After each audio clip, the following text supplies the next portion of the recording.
Naghintay ako sa cousin ko, guys. Kasi sabi niya mag-join daw. Join daw siya, pero ang bagal naman, be. Sabi niya mamaya lang daw niya ako i-accept. Uy, oo na ako.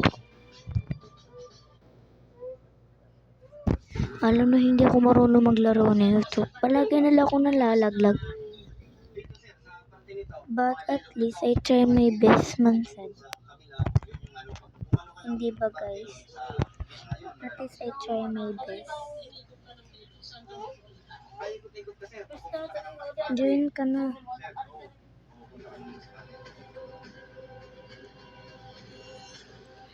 Tignan niyo yung ginawa ng kapatid ko, guys. Nilagyan niya ng shade. Napakapangit.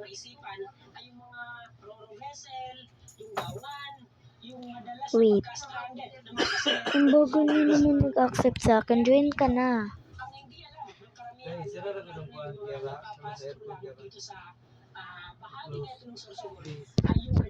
Hoy.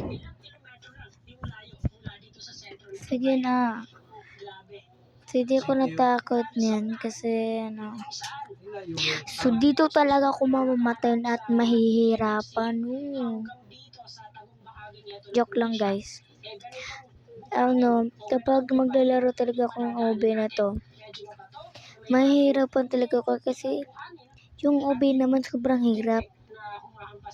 Babalik ka talaga kung saan ka galing.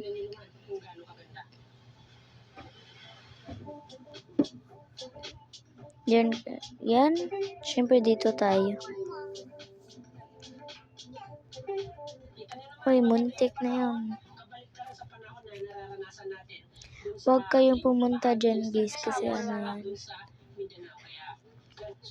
Nalaglag na ako kasi yung pag ganun ko, akala ko hindi ako maglalaglag dyan.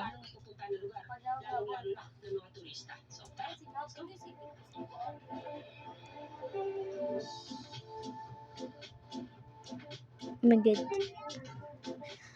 Hala, join na.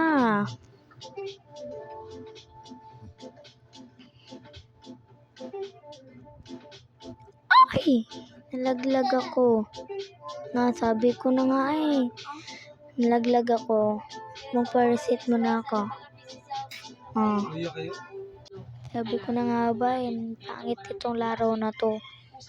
Nalaglag ako, sayang. Nandun na ako sa taas. Nalaglag pa naman. Sana Mika. Gusto ko yung mga bini, but hindi shadow. Nagsusuot na ako ng bini tirno si Colette.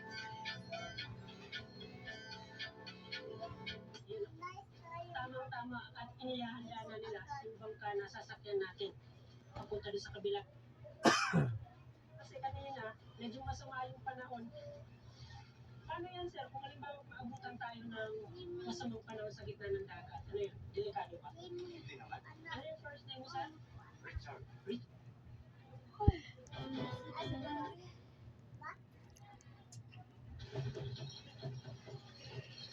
Nice tayo, dagat tayo.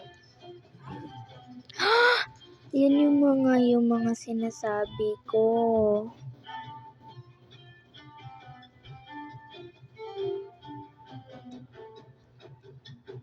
So nandito na po tayo sa pagitan. Ito mainland Luzon at ito Kalintaan Island. So dito makikita po natin yung medyo makulong alon o medyo makulong agos ng tubig. Laglag din siya. Tulad tayo. Uy.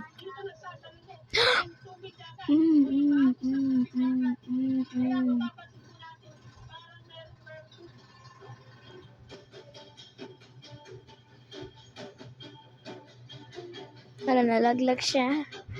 Hintay tayo.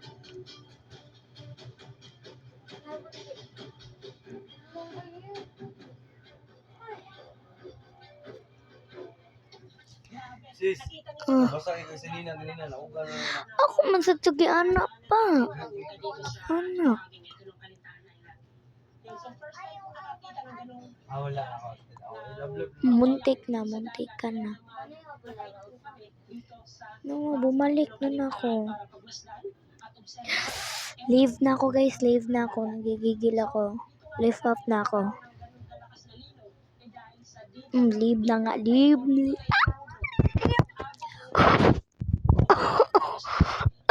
dito sa Leave na ako, leave.